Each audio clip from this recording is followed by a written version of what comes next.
Hop in. Thank you for coming on the show today. Okay, Of we already course. had a great conversation before we started recording, I know, but right? I just want you, just so we can get some background, right? I want you to just take me all the way back to when you were a kid and what it was like for you growing up, because you are like me. You have so much grit, determination. Like, you don't give up on anything. So I just want to take me back to tell me, like, how did this all start? How did you start? Okay, so I am from a Caribbean island called Antigua and Barbuda.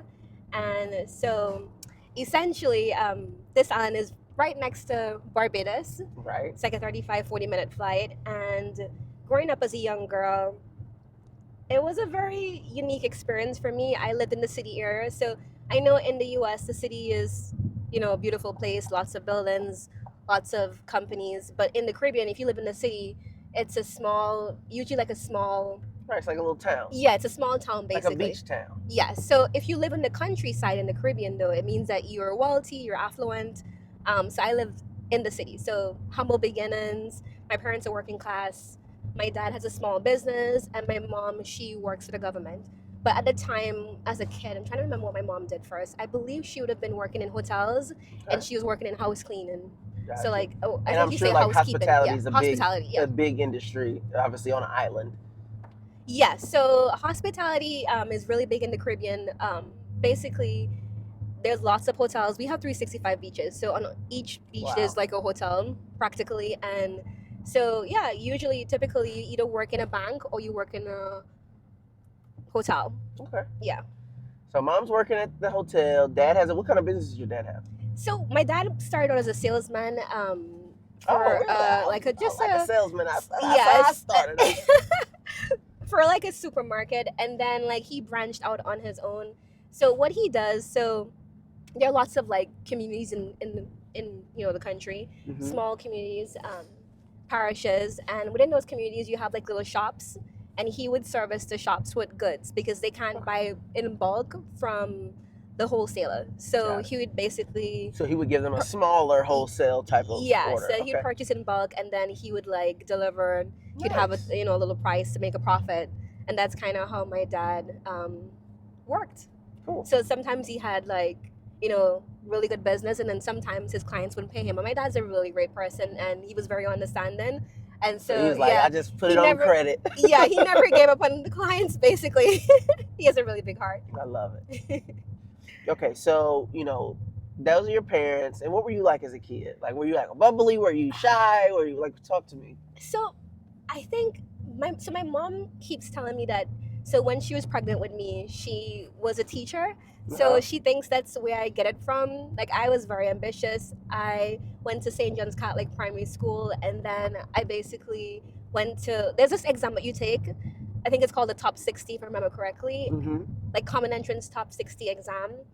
And essentially that would determine which school you're going to go to in Antigua. So you had if it's a good school or bad school. Okay. So now I think years later they changed that, so anyone can go to any school. It doesn't matter. But back then, they're you had trying to select bubble schools. The best up to the top. Yeah, so you had Antigua Girls High School, which is the top school. So if you had the highest grades, you get to go to Antigua Girls High School, and that's for the girls. And then for the boys, you had Antigua Grammar School. So I had top grades. I went to Antigua Girls High School. Okay. I passed the exam to go to that school, and my sister didn't. My older sister didn't, but I did. Just gotta put that out there. I love you, sis. But I'm me. So I also took the private school exam because I'm Catholic. So there's Christ the King High School, and with that school, you basically pay to get in, but it's a private school, so the education is just as good too as well. But my parents couldn't afford that, so I went to I went to Antigua Girls High School, and I had great grades. For CXC, I did really well, and I went to A levels, which is basically college in Antigua, but I think that's typically continuing high school in America. Okay. Because I would leave. I think I left high school at 16, 17, and then I went to college, but I think you're still in high school here. 18, yeah, so it's think of it your last couple of years in high school then. Got it. Yeah.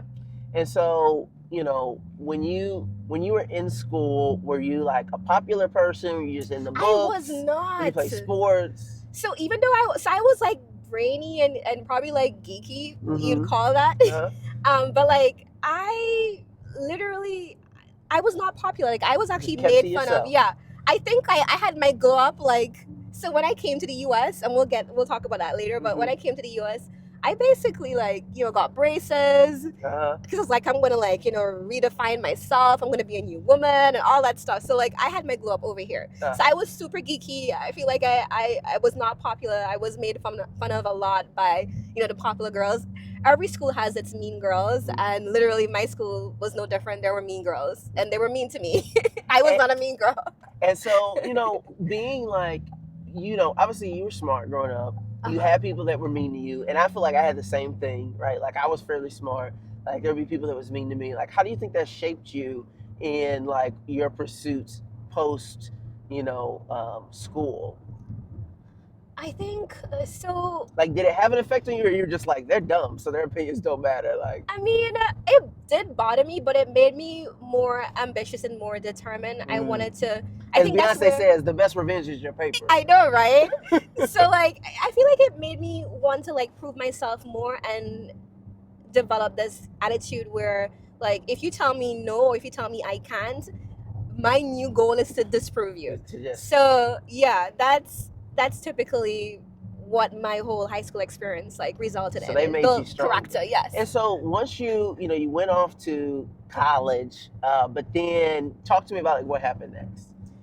So thinking back, right? So went to college, did Antigua State College. My college experience was fine. I mean, I did college, and then I feel like I always had aspirations to leave Antigua and Barbuda, and typically, again, I went to Antigua State College not because I wanted to go to Antigua State College, because that's what I could afford at the time, and it was the cheapest option. But I knew in my heart that I was going to end up in the U.S. Like I just knew it. I just didn't know how. How long was that desire like inside of you, where it's like I'm going to the U.S.? Was it like when you were a little kid, or was it when you were in high school? Like when did you say like, you know what, one of my big dreams is I'm going to the States? Well, I think that started like, so I went to Canada. Right, and back then, so if you're in the Caribbean country of Antigua and Barbuda, you typically don't have to have a visa to go to Canada. You can just go to because it's part of the Commonwealth. Yeah, there's some sort of like Commonwealth relation, and so at the time, we could just go to Canada. Like now, they changed like the immigration visa laws, and you have to get a visa to go to Canada. But back then, so my aunt in Canada, she flew me out, and That's just getting flown out by the auntie. Yeah. So she flew me to Canada, and it was I think that's when I realized that it's a big world. It's a big world, and I really want to like leave the Caribbean. And I looked at the lifestyle that my family oversees, because I have a lot of family in Canada. So I have that aunt, and then I have an uncle in a different area. I think it's Alberta. Okay. And so I realized that all of my family members who would have left, right, were in a better financial situation. Their houses were bigger. They had, a more stable life, and I wanted that for myself. And I was like, I'm going to be the first person in my immediate family to leave Antigua and Barbuda. And so that's when I decided. And how old were you when you went to Canada? I think around because I know I was in high school, so it was before like teenager. Yeah, it was probably like 15, 16. And what I love about that is, man, I just think about, I never got to travel overseas as a kid. The closest I went was we walked across from the U.S. to Mexico like one time. But when I did finally start to travel, man, it just opens up your eyes and your dreams and your mind to like what is possible, And so I love the fact that happened to you when you were young, and then just gave you this inspiration to be like, oh wow, like I'm gonna go do something big. Yeah. So you decide like this is your dream. Then what happens? Like how did you make it happen? Spoiler alert, you made it happen. So how did you make it happen? So it's just so crazy and random. I mean, I dabbled in entrepreneurship from as early back as probably like 2012. So I was in this business called Amway. I don't know if you know about it. Say it again. Amway. Oh yeah. Oh Yes, Amway. I was in Yes, Amway. multi-level marketing. Amway. I know every single American knows about it. So like, I was in Amway, and at the time, that's kind of was my introduction to being an entrepreneur. I was selling like multivitamins and just like some makeup products from their brand, and I think the first time I came to the U.S. would have been when there was a conference. For And Amway. yeah, Oh, and wow. I went for my visa and I got through, and that's when I came to the US. So I had a little taste of the US then. And then, long story short, the Amway team fell apart. You know, a lot of stuff. Amway did have some stuff happen. Yeah, a lot of stuff happened. Relationships ended, and because it's a family-oriented like business that's built within Amway, because relationships fell apart, that's kind of how our team fell apart. And so when that happened, I basically was left with just trying to figure out what am I going to do with my life. And I think at the same time too, I was working in Antigua, because this would have been after I had my bachelor's in psychology and sociology. So I was in Trinidad for a little bit, for 2 years, and then I came back, was doing Amway, and I'm trying to think back. Let me think about it for a second. No problem. So, you know, you do Amway, and like, were you making enough money to survive? Did you have to have a second job when you had Amway? I mean, I had some wins with Amway, but I feel like it never really caught fire. It never caught fire the way that it needed fell to. Apart. Yeah, but it helped me in terms of like being confident and like understanding, like, you know, the feeling of landing a sale and like getting clients. Taught you and valuable like skills. Yeah, I was doing PowerPoint presentations, so that's like, you know, me doing a pitch. Like I was developing those like crucial skills doing Amway that I didn't even know that I would need as a startup founder. So I was developing those skills, and then when you left, when Amway ended, right, and you had to make a transition, what did you do afterwards? I think I was just trying to figure out like, how do I like get my initial goal to leave Antigua. And then long story short, I was working for a company, and the company, it was an HR company, and the company closed their business in Antigua, and I was unemployed for around 3 months. And then I got really frustrated, and I was like, I have to do something about this. I need to advocate for myself. So I went to the labor departments in my country, and I told them I have a bachelor's of science in psychology and sociology from UWI, and I want a job. I have all these skills, and I think I could. There wasn't like a job opening. There was no job. I went in and was like, I want a job. I need a job. I'm qualified. I'm smart. Give me a job. Yes, I was ballsy. And this is at the government office. Yes, so they were advertising some sort of skills program, but it wasn't like specifically applicable to me because I was overqualified. So the skills program that I think they were advertising at the time was something where if you were like maybe you didn't finish high school or so it was like a jobs training program. Yeah, but you just like, look, but I was overqualified. Y'all need me. Yeah. And they were like, okay, we're going to give you a job. And they gave me a job to work with the police force. And now, it was a minimum wage job. Like, but still, let me just pause for a second. What possessed you to think that you could just go and get a job from people that didn't even have a job advertised for you?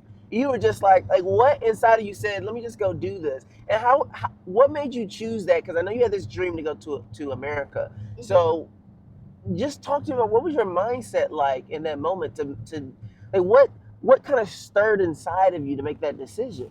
I think when you realize that you have limited options and you're the only one who could change your current situation, I think it kind of lights this fire in you to really like be creative and figure out a way out of that hole. At least for me, like when I realize that it's just me and I have to be the one to fix the situation. Like parents can't help me in this situation. I'm not from a rich family. Yeah, I gotta find a way to like get money. I'm tired of being at home and like not having any money. I want to like help my family too as well. I need to like figure this out, and so that's what pushed me to go to that office with my resume and all my little documents, all my And was that the certificates, only everything. place that you went to, or were there multiple places, or that was just the one? So I was applying to other jobs, but like Mhm. that was me like being like ballsy and like, yes, I'm gonna go in this office and I'm gonna tell them that I need to get a job. I'm highly qualified. You all should hire me. Period. Wow. And so they're like, yeah, we're gonna hire you. So they put me. They're like, we're gonna put a skills training program. You're very like qualified, so we're gonna send you to the police force. They're looking for people to help, juvenile delinquents who are currently they're needing of counseling services. So Mhm. I was like, okay, I'll do it. I was like, I got nothing else to do. I'll do it. And so I took the job. And like when you're like the new person on the job, right? Typically the persons who are there, they could like, I don't want to say boss you around, but like they're like, okay, you're gonna do this. There's this conference, we don't want to go, so you're gonna go. You're the new person, you can't say no. So randomly, it just so happened that there was this conference that none of the police officers wanted to go to. Okay. Right? And they were like, okay, we're gonna send a new girl. So and what do you know? I'm the new girl. So they sent me to conference, and at that conference, the dean of the social work department of IUPUI was the speaker, and she was just so engaging, so incredible, and she was from Belize, and she just had this amazing, aura and like background story, and I was just so impressed by her. After the conference, I went up to her and I started talking to her, and I was telling her, I really love what you do, and I love the fact that you have this like story, and you share this background with me, and I really want to, change my life and go to the US to study, but I have no options. I literally don't have any funding. I don't know how I'm going to do it. And she was like, okay, give me your information. And I was like, okay. So I give her my information. I didn't think anything was going to happen because nothing was happening in my life. You're like, nothing's happening. I know. I'm in a wage job, like working with the police. Right. They're bossing you around, making you go places I don't want to go. I know. So but lo and behold, like 3 to 4 months later, I get this email from her saying that basically there's this program called Getting You into IUPUI, and I think the deadline was like the next day or like 2 days later or something. It was weird. Like it was soon. Yeah, it was very soon. And she's like, apply and see what happens. So I apply and I get into the program, and because I had my... And this program was to get into school or just to come visit? Just to like visit the school. So okay. Basically, Getting You into IUPUI is a program where they fly you out for like 3 or 4 days. They put you in a hotel that's close to IUPUI, and then basically like they like let you come on campus. They feed you. They like let you go to a class. Right, you get the tour. Yeah, you tour all that stuff. So you get to like experience wash you for like those 3 days, and then it's more so to like get you to like want to go to WashU, right? And so I did that, came to the US, and I had the visa. It all like aligned because if you think about it, I got my visa through Amway, right? My US visa, and I needed a US visitor's visa to come immediately to do that trip. And I had it because I was doing Amway. Well, I did Amway because Amway already like disbanded basically. So came to the US, and it was an amazing experience. And I told her at the end of the trip, I even went to her class. And I literally cried in her class. It was so beautiful. Like I'm not even joking about this. I like shed some tears in her class, and I was like, after the class, I went up to her and I was like, "This is so amazing. Like I'd love to like come here and do school and like just be here. Period. This is my dream, but I can't afford this. IUPUI is expensive. I can't afford to come here." And she's like, "Don't worry, I'll figure something out." And I'm like, "Okay." So I go back to Antigua, back to my life, working with the police force again, minding my own business. And did you tell people what was going on at this time in your life? Did you tell anyone at work that you were going to this thing, that this stuff was happening to you, or did you keep this to yourself?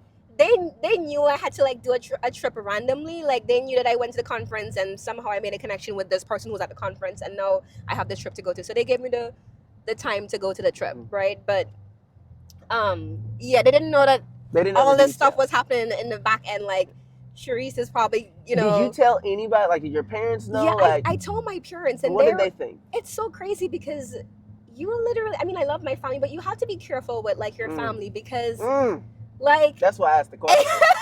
I already knew the answer, but I just had to ask. Because when this dean reached out to me again, like 3 to 4 months later, and was like, "Hey, I found a way for you to come back to the US full tuition scholarship. Mm. All you have to do is figure out where you're gonna live and like how you're gonna pay for like your books and like other little expenses, like feed yourself.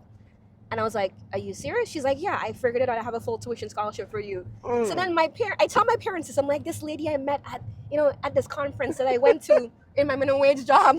Like I met this lady from Belize, and she's actually like a dean at this university in the U.S. And like she found a way for me to come to school. They're like, "This is a scam."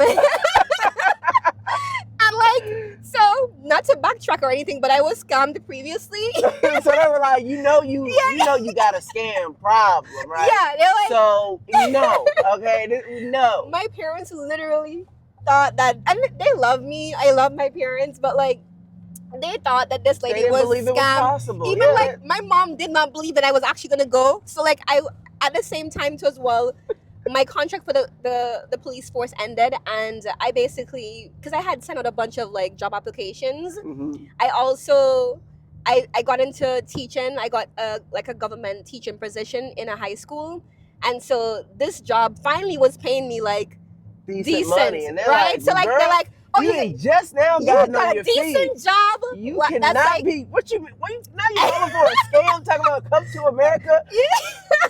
Is she a princess too? Like what is going on here? So yeah, they're literally like, you have a good job and all this stuff, and like, what are you doing, Cherise? So even like when it came to like me packing my suitcase and like getting ready to leave, because I'm like, I'm doing this. I'm like, I love you guys, but I'm doing this. I'm not letting this opportunity. Like, this is my ticket back to the U.S. I am going to IUPUI, period. So like I'm packing my suitcases, and then the day before, my mom's like, Cherise, you're really doing this? I'm like, yes, I'm really doing this. Wow. And then when I land in the U.S., like they're like trying to like check and make sure it's like I'm still like alive and no one sold me or something, like human trafficking. They're like, listen, the secret password. Just send us a picture of you blinking twice if you need help. So like literally, like when I get to like my dorm, like the dean is so cool. She like, I'm trying to remember, I think she sent someone to pick me up at the airport in this like really posh like black Jeep and everything. And like when I got to like my dorm, she like had like a welcome gift for me. Like I think it was like sheets for my bed and like some other stuff. She's so sweet, wonderful lady. Now she's like, I think like a vice president or something at the university, like really high. And I just want to just pause for a second. Yeah. Because this is an incredible story. It reminds me a lot of my own stories, where it's like the path that you took to get here was not the one you planned. It took longer than you thought it would take. And it's not something that you could have said, like, these are going to be the steps that are going to get me where I'm going to need to go. But what you did was you were living and you were moving through your journey. And as you saw these opportunities, or as you saw the need to create an opportunity, you did. And I just think it's so incredible that here you are working at Amway, right? Not what your degree was, right? You're in sales. You're not even making a lot of money, but it allows you to get a visa. Yeah. And then you apply for all these jobs, but you say, you know what? I'm just going to walk into the government office and tell them they need to hire me because I know they need me. It doesn't matter that there's no job opening. There's nothing available, but I just know that I need to do that.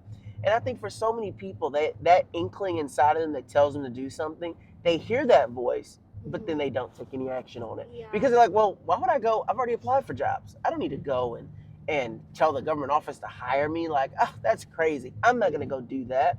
But you did that. And lo and behold, because you were the lowest on the totem pole, the timing was right. You go to this conference, and this woman is there that came from Belize, that came from another country, came to America, took the same journey that it is that you want to take. Yeah. And let me ask you, what at the end of you're a bold person, but what made you go up to her and not just be afraid and just sit in the back and just take in her story as inspiration, but you actually went up to her to speak to her? And why did you decide to do that? Because it wasn't with the intention, you didn't think she was going to give you, all these opportunities, but what made you go up to her? I think about it now all the time. I don't know, because I think for me, the more I said my dream out aloud, the more it was like I was convincing myself. And also at the same time, I felt that somehow someone is going to see this vision with me and help me in some way. And I now know, like, when you like say your dreams out aloud, it kind of holds you accountable. It makes it, you you're brought it into reality. yeah, You took you're something manifesting it. You're from beginning. your imagination, Yeah. right? It was just in your imagination, and you spoke it into the universe, Mhm. right? And then, in my experience, what makes it even powerful is when you start to write it down, because now you're taking something that didn't exist, and now all of a sudden it exists, and that's only one step away from the action then actually happening. And so the more you started to believe in this dream that you had, you started to take little steps, just one little step at a time. But slowly but surely, you were starting to bring all of the attraction that you needed into your like sphere, into your vortex. And I just think that that is incredible. Yeah. And so, you know, fast forward, you get to the U.S., you're at IUPUI, right? And, you know, you're getting your master's degree there. And so talk to me about like getting your master's degree there, and then how you know, I think a lot of people would think, oh, and then it all just worked out for good from there. We know that's not what happened. It did. No. So talk to me about, you know, what happened once you get here. So I get here, and like, I mean, it's a struggle. Like, so I came here, and I was also receiving like money from my government, because that's the other part of like, that's how I was able to like afford my housing, and at the same time afford, you know, paying for my books and feeding myself. And how did you find out about that money? So I basically, there's like a prime minister scholarship in my country that you can apply for, and I applied, and basically I went to this is another like one of those like, I'm gonna go in the office and I'm gonna say that I need this, and this is a once in a lifetime opportunity. So I walk into well, of course, my brother works in the prime minister's office, so I basically got a chance to have a meeting with a key person who's in charge of the scholarships through him. But it was like really like one of those like, you know, on the nose meetings, like really quick, like, you know, you gotta go in and go out real quick. So I went in, said, hey, I got a full tuition scholarship from a dean, and all I have to do is figure out how to like feed myself and, you know, where I'm gonna live and all of that stuff, room and board. And in my mind, because I'm listening to my family, even though you know what you want, and you have the things that your family's saying to you. So like my family was still telling me at the time it was a scam, and so like I wasn't even like sure that I was going to do it, but I just like went along and did it still, because I have this drive to do things, right? And so at the same time, the person that I went for that meeting, he looked at the information in front of him and he was like, okay, this is actually really good. We'll give it a 10,000 every year for 2 years. We'll give you. And I was like, really? So like, I thought he was going to say no, and that would have been the end of like my dream. And then it wouldn't have been like, I had to like, you know, admit to my parents, okay, fine. Like, you were right. It's just because the government didn't give me the money to go. But the guy was like, no, you can go. Here's the money. And I'm like, okay. So I guess I'm going. So everything was just aligning for this like journey to take place, and you know, for me to get on the part to where I am right now. I want to say this too as well, because I never even mentioned this. There were other things that was happening too, and remember I told you I applied to a bunch of jobs, right, when I was unemployed. So everything started to happen at the same time. Like in the Caribbean, you have this saying that's like, whenever it rains, it pours. So I get the government job, and then basically I got like offered to work at an oil company in my country, and they were going to pay me like maybe like 8 to 10 times more than the government job. So it wasn't minimum wage, it was like an actual livable wage. But the catch was, the gag was, it was like, you basically only have this job for like 2 months, and it's because somebody's on like maternity leave. And so we can't guarantee you a full-time position, but we can guarantee you for these 2 months. So I went to my dad and I was like, hey, what should I do? Should I just stay? And this is before the conference happened, right? This is like a couple days in, right? A couple days into that police job. And he's like, Cherise, look, I know the money is dazzling to you. Like, this is like way more than what the police force is paying you. But the police force is a government job. You could get your foot. You're literally like going to be in the government, even though it's minimum wage. And your foot's in the door. Yeah, this is just a 2-month job. No guarantee. Fast money ain't always the right money. Yeah, so it's so crazy. Let me just tell you, I had such a similar experience happen to me. Okay. So when I first started Flipstick, and I went to a big conference, it was called WeBank, It's basically for women entrepreneurs. And I go to this conference and I'm showing people flipstick, and I'm just there because someone told me to go, and I'm just trying to figure it out, just hoping I'll meet somebody there. Mm-hmm. And I meet this woman, and she's in petroleum sales. Mm-hmm. And she looks me up and down. I'm talking about the flipstick. I'm like, hey, I can customize these for your company, blah, blah, blah. And she says, you're a really good salesperson. And I just quit my sales job, right? Like less than a year ago. Less than a year. And she's like, you're a really good salesperson. She's like, I sell petroleum, and you should come work for me. I'll pay you $300,000 a year. You'll make $300,000 easy. Come work for me and just forget about this. And $300,000? $300,000 a year. That's like and crazy. I'm like, now at the time, I had sold maybe $15,000 worth of flipsticks. Okay, like we had not sold anything. Yeah. And she's That's like, a lot, though. I'll sell you. You make $300,000 a year. You come work for me. Mm-hmm. And prior to this, when I started my own business. When I got an offer to go work at Square, makes Cash App, I quit doing my entrepreneurship thing and just went to work for them. Yeah. Because I was afraid. I'm just like, okay, I'll leave that. But this time, I was just like, even though I had no proof, I just knew. I was like, no, I'm on this path and this journey, and it's bigger than a job. And I said no.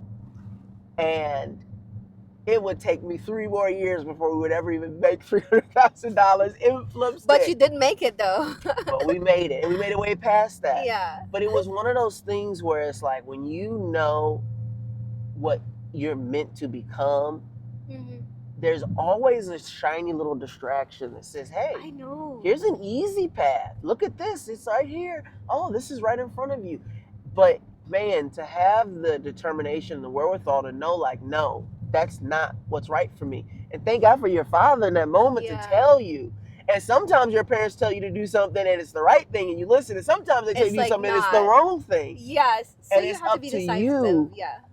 to have like that discernment to be like, what's really right for my journey? And man, I just think that's incredible. Like you said, when it rains, it pours. Yeah. And just knowing, being true to yourself and what your ultimate goal is so important. And you did that. So I want to just fast forward a little bit, right? Mm-hmm. You know, you come to the U.S., you finish, you graduate, but then something else happens, right? It doesn't just go smooth. You don't just just start making a ton of money. Like, talk to me what happens once you get to the U.S. and you graduate. So I would have graduated with my MSW, and I had MSW Masters in Social Work. Okay. So I graduated with that, and it was very hard for me to find a job, right? They tell you, like, go to school, get good grades, and then you'll get a good job.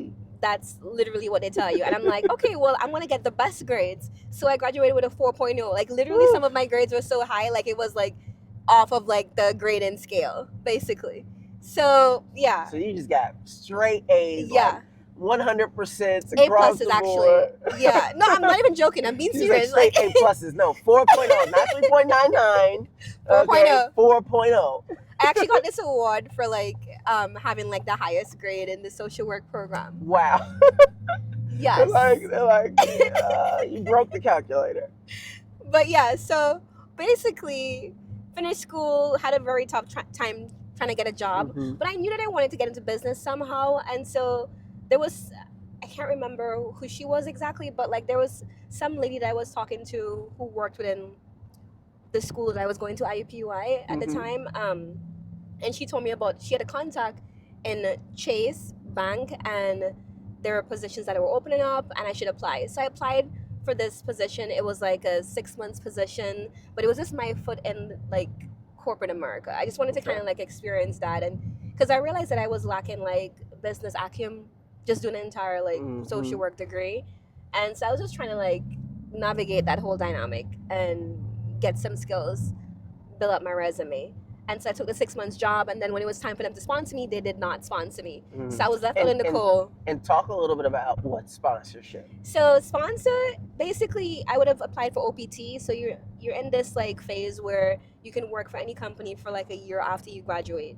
And then basically after that year, if you don't have a STEM degree, then you need to be sponsored. Sponsored meaning that you need to get a company to file an H-1B visa for you. That's a work visa. And they have to spend a lot of money to do that. Yes. At the time, I think like a visa application was about like $5,000. It's probably higher right now, but... So you got to come over, you're smart, you got a scholarship, you had your visa, you're here, but once you graduate, you have to have a company that sponsors you if you're not STEM. Yeah. And then they have to actually be willing to spend the money to sponsor you.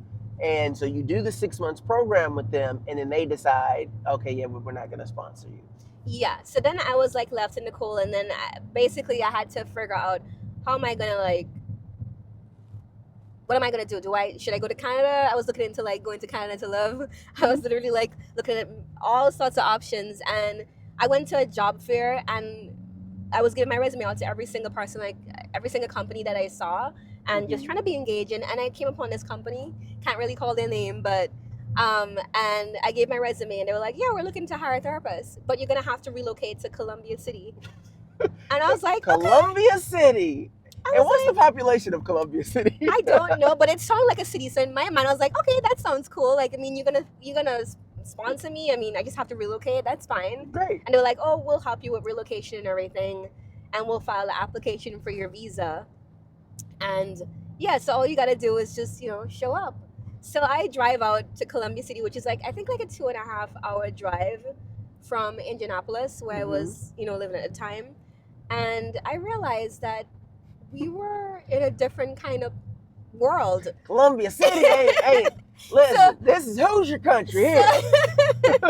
So basically, in the Caribbean, like I was talking about in the beginning, like city life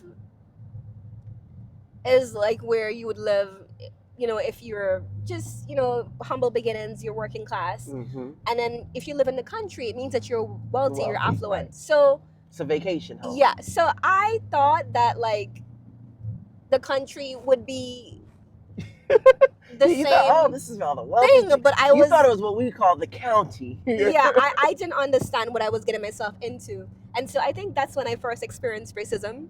I think that's the first time that I know I'm black, but like when you're going to IUPUI, you're in the city and it's like a bubble. You're in the university bubble, right. And essentially you're protected. I mean, it's a very like diverse community, right? I would see guys wearing dresses walking on the street, and like I'm just like, you go, right? Right? Yeah, it's a wonderful experience living in Indianapolis, right? Liberal arts college, yes, and everyone's just doing their thing. So coming from that, like progressive and campus experience, come to this super ultra conservative. I go all the way to Columbia City, and I am being stopped because I'm driving a car that police think I don't necessarily or can't afford. So that was a really terrible experience to me living in Columbia City. And they're pulling you over multiple times. Yes, I got pulled over. So the whole time that I've lived in Indianapolis driving my car, I was pulled over like once, and I was speeding. I'm gonna be honest, I was speeding that time, and I didn't even get a ticket. The police officer just stopped me in Indianapolis, and he was like, you were going over, and I was like, yes, officer, I was. Sorry.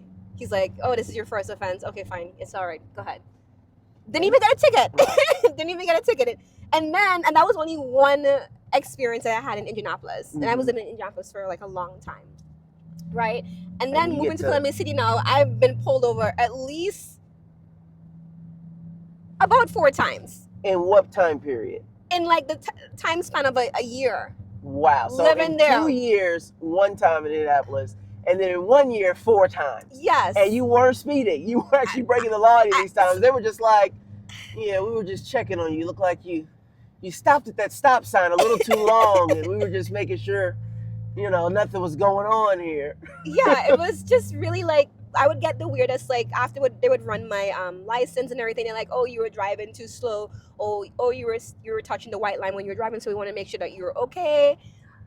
So it was just like reasons that were beyond what they were saying. They just profiling. Yes. Mm. So very terrible experience. And in my job, I can't really talk much about my job because I did sign an NDA, Mhm. but my job didn't really work out. Essentially, I was the only black therapist there, in and a pretty much all white town. yes, all white, small town. And I think as an immigrant, it was just a very hard experience to me because I got complaints about the fact that they couldn't understand me when I would talk, which makes no sense. I am speaking English, and I'm They from a weren't British trying. Caribbean country, so They weren't trying. yeah. And then so just experiences like that made my job really hard. And then I had like clients not wanting to work with me, but would say that it was because of my skill set, not saying that they just don't want to work with a black therapist, which is fine. It's your prerogative, but like say what it is. So my job eventually terminated my employment, but it was done after I came back from vacation, and it was unexpected.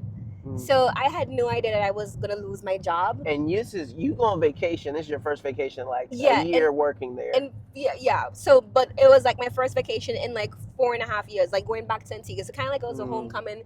I basically bought like a bunch of gifts for my family, like packed like 2 suitcases full of clothes, like new clothes and like and then you shoes. get back to a pink slip. And then I come back to the U.S. like haven't spent like I think I spent like maybe like just in clothes and shoes and like gifts and everything for my family, like maybe like $4,000. Oh, and you was buying gifts. Yeah, and then I come back and I have no job.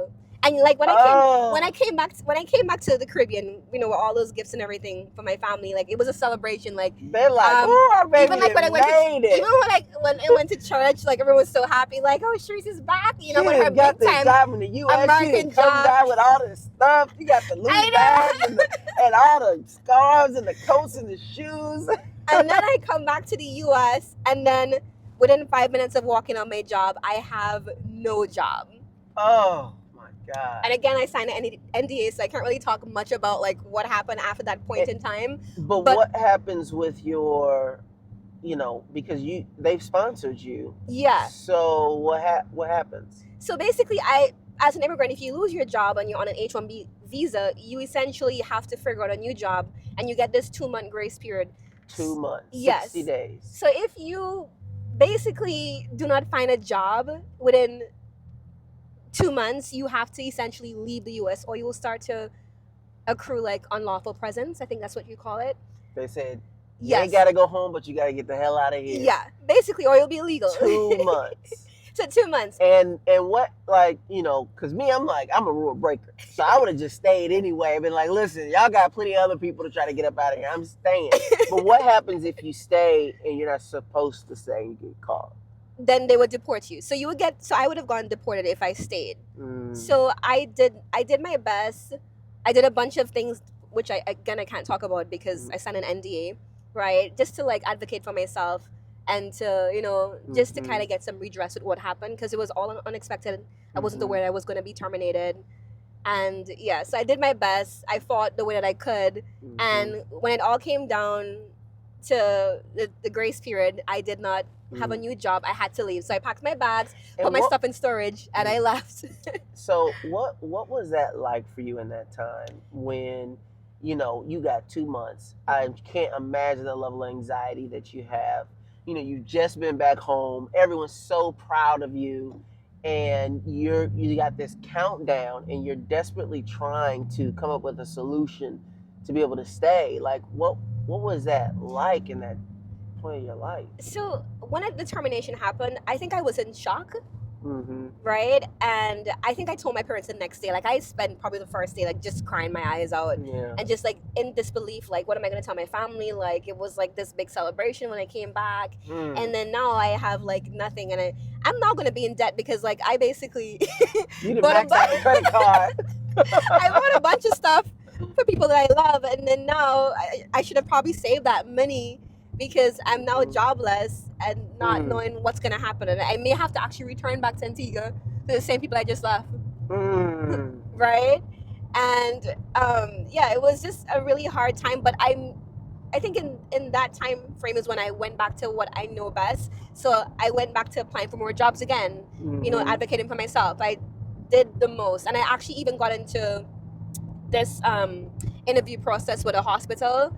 I Mhm. made it to round 1, made it to like round 2, did an in-person interview, and I was waiting to hear back from them. So I actually, because I'm a believer, I'm a fighter, I don't give up, right? And Mhm. like I have to see everything like failing, like, and there's nothing else I can do, and then I would be like, okay, I'll accept it. So I thought in my mind that they were gonna like hire me and everything was gonna be okay, because I'd be moving from one company that's Mhm. uncapped H-1B visa to another uncapped H-1B visa. Mm. So essentially, they were my ticket to like just stay in, Yeah. and everything was gonna be okay. And like I did the first round of interview, and I was waiting, and I heard back from them, and then like I thought I was gonna get it, and then I didn't make it past like the second round. Mm. And I literally had like, I think it was 3 days to pack my stuff up and leave, or I'd be illegal. So I packed my stuff up. I called a moving company, let them move it into storage, because in my mind I was gonna come back to the U.S. I'm gonna come back to the U.S. somehow. I don't know how, but I'm putting my stuff in storage. I'm not gonna sell it because I'm gonna be back and I'm gonna use these things. I'm gonna use my furniture. I'm gonna use everything. Mhm. It's mine. I worked too hard for all of this. So put it in storage, and then I got into my car and I drove to Canada by my cousin. And yeah, I was sad. I cried, But It's hard, after man. That's hard. after a couple of days, I went back on like applying for U.S. jobs, Mhm. and then I had a plan. I was like, you know what? I'm gonna come back to, because at the time I was in a relationship. It's already done, so I can talk about it. But so I was supposed to, come back and collect some more stuff. I had a TV that was on the wall, Mhm. and essentially my boyfriend didn't come. My then boyfriend didn't come to remove a TV at the time. He couldn't come. He lived in Michigan, and I was in Indiana, so you'd have to drive. And he didn't come to help me with the TV. So I basically had like, I think a couple of days before the apartment keys were due. So even though I had moved everything into storage, basically I had to like take the TV off the wall and vacuum like the carpets and other stuff, cover up like the walls with potty and that kind of stuff, Mhm. right? So basically, I was like, I'm going to drive back and use my visitor's visa because I have one. I'm no longer a student. So I had a student visa. I had a work visa, which I can't use again to re-enter the U.S. But I can use my visitor's visa because I'm visiting and I'm just going to do this. This is 1 week after I would have left the U.S., Okay. right? Yep. So I drive to the border, and like I think in my life, because of my story of how I got to the U.S. the first time, Mhm. even though bad stuff happened to me, I never felt that bad stuff would, just continue Keep to happen happening, to right. me. Like I You just assume never that had, good like- things will happen to you. yeah, or like I just never assumed like the worst that would happen. I Mhm. always thought that it's just Right. gonna be okay. So I'm gonna go to the border and cross over, get a Yeah, it'll be TV, fine. see my boyfriend for a couple of days, and then I'll come back to Canada and like continue applying for jobs. So I go to the border. This is the Michigan Canadian border, and I get stopped, and they're like, okay, you need to come out the car. You got like fruits in your in your car. They take my fruits out, like. Not They're they like, hit is you this with your- the they're like, is this- foreign food stoppage. I know. I'm like kind of like America. It's like the same country in my Do you mind. have any live animals on you? But yeah, so like they're like, you got to step out the car.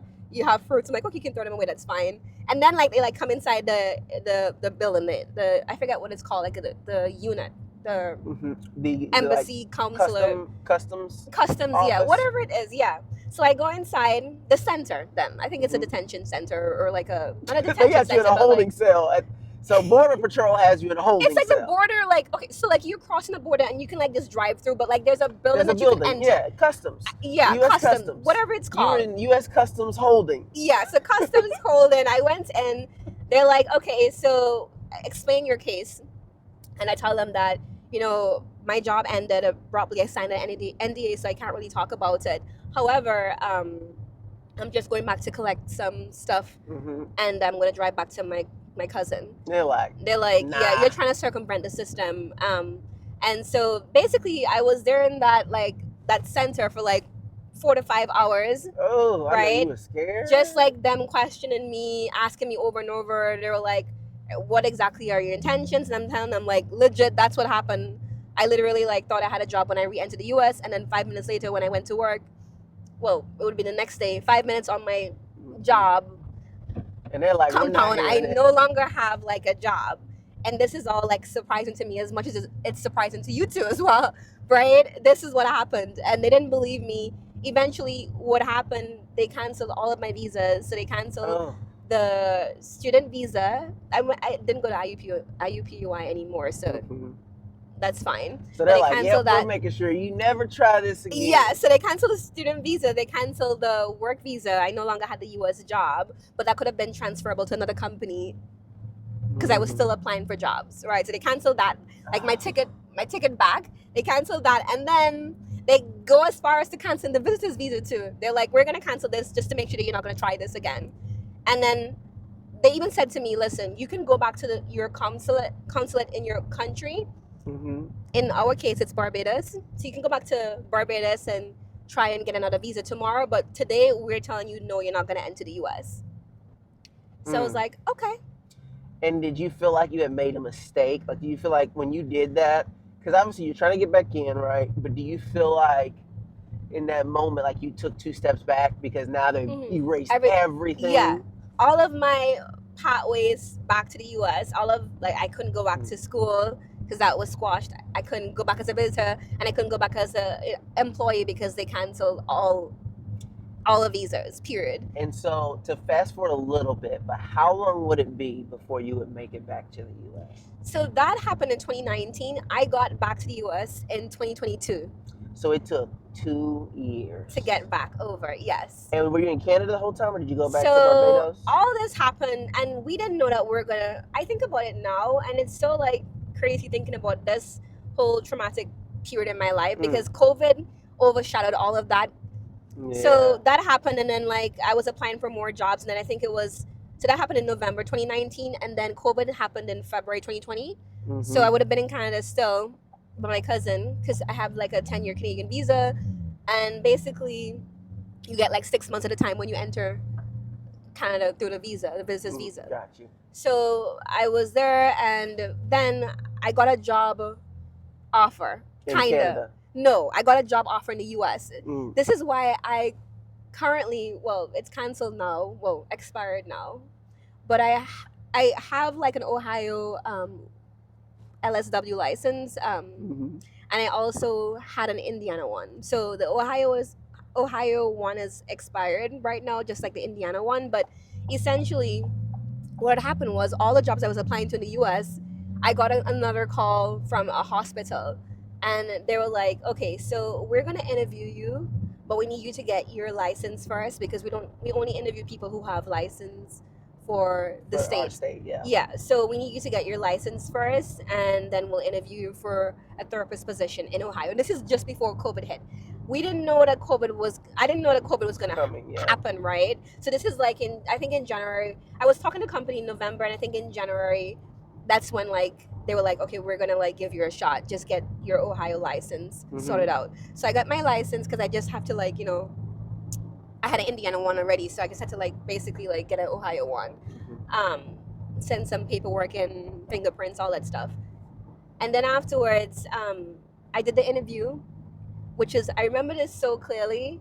I did the interview on like the 5th of February. And then if you remember when COVID hit and America shut down, the 10th is when like COVID shut down. I applied to be on Shark Tank like a week before COVID hit.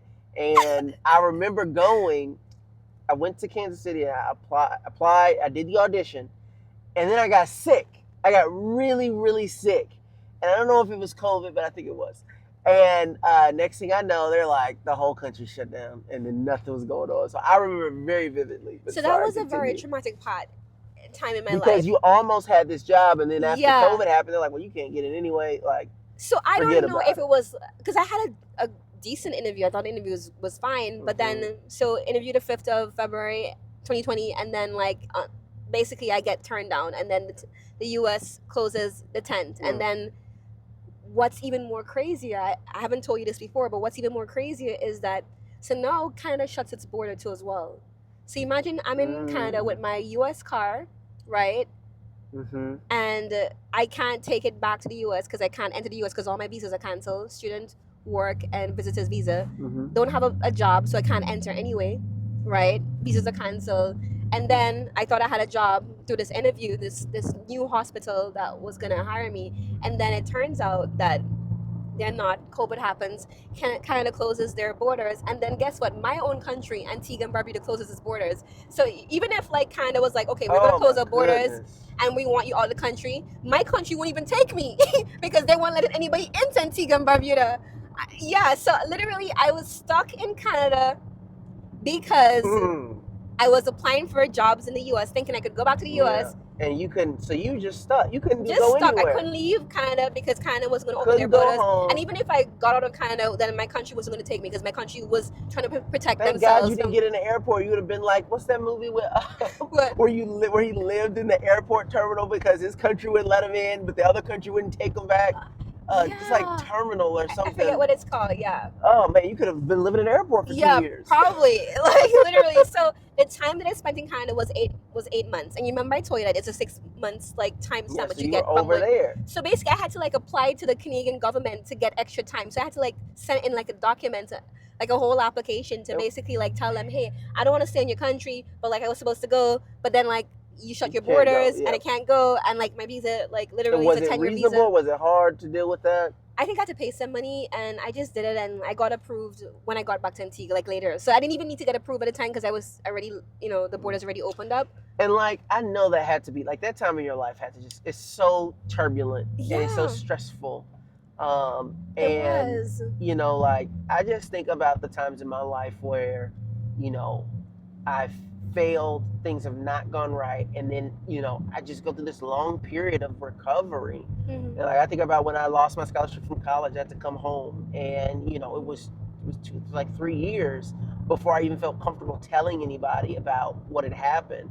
So like I wonder for you in that time period where you just go, all this turmoil's happening, like I know your parents knew, but like did your friends know? Are you the type of person where you're okay sharing those things as you're working through them? Or did you keep it secret? Like, what was your mental health like? How did you stay positive and not just feel like giving up on everything? I think, so I am glad that I had the MSW, the Masters in Social Work degree, because I think that point was probably like my lowest point in my entire life. Like, I literally understood what it meant to be depressed.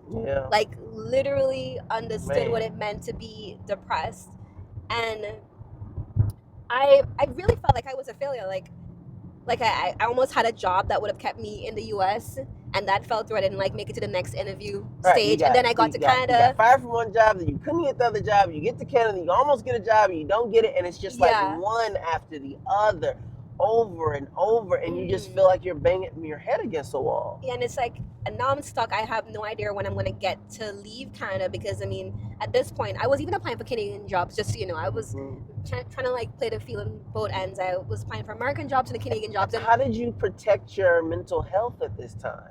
Like, I don't even like know where to begin, because a lot of stuff was happening for me. Like, understand that I was literally, so I was at my cousin's house, right? And I only agreed, apartment. I only agreed to stay by my cousin's apartment for 2 months, right? That was the plan. And so after 2 months, she was like, Cherise, I have a boyfriend. Like, this is getting awkward. I love you, like, you got to go.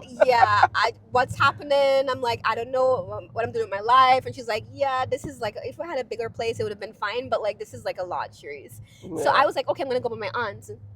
This is the aunt that I basically came to the U.S., not the U.S., Canada, for the first time, like, through. So went by her, and basically, so this was before COVID hit, right? So, I mean, I didn't know when I was going to leave, but I didn't think I would have been stuck, right?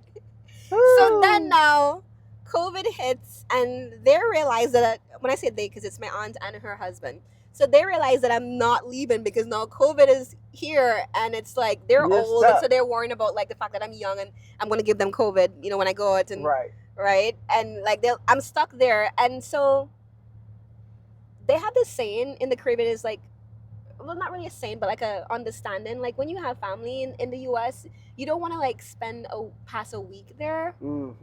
Right. Or even overseas, because it's, you don't want to overstay your welcome. Yeah. So I was there, like, it was like going on like 2 months, and like things started to get awkward. Like they were like counting like food and like stuff. They're like, this is a 12-ounce apple juice.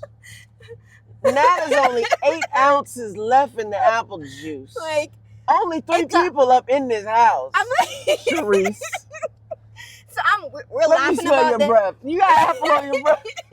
We're laughing about this now, but like I so know much, at the time it so was much. hard. Listen, I was traumatized because like basically, Oh and I'm my giving you the gosh. Cliff Notes version of all of this, like just out of respect for my family, to my dad's sister. Yeah, no, I So, know. like, but like basically, no, they was they like, didn't you want gotta me. leave. They didn't want me there. Look, I'm no offense to you, Cherise.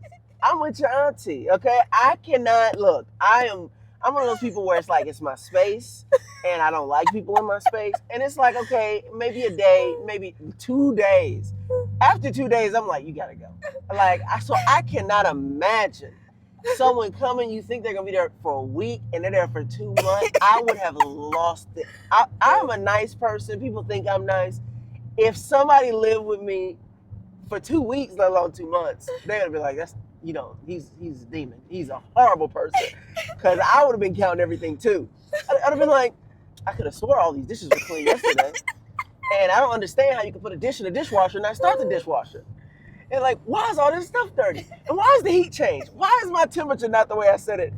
I would have been frustrated. Yeah, so it got like really like awkward, and to the point other stuff was happening in the house, which I'm not gonna talk just out of respect about, like, but it was a lot. But a lot was happening, and like it got to the point where and on like top of it, it's a pandemic going on. yeah. So there was another girl who decided to move in there. It's a lot. Oh my gosh. I don't even know. Like my Your life poor is like you can write a movie about this. Your poor So auntie. long story short, this girl that moved into the house was my aunt's husband. Basically, it would have been like a child that he would have had as a stepchild from a previous like relationship, and she was going through some stuff in her life, and so she decided to move into the house. So they too, went as well. from it just being the two of them to me to and you, and then her. Yeah, and then what happened was basically this woman, for whatever it is, I feel like she has some other issues happening in her life, but she started to threaten my life. Like I'm not even joking about. I mean, I'm laughing now. But like, so I felt very unsafe.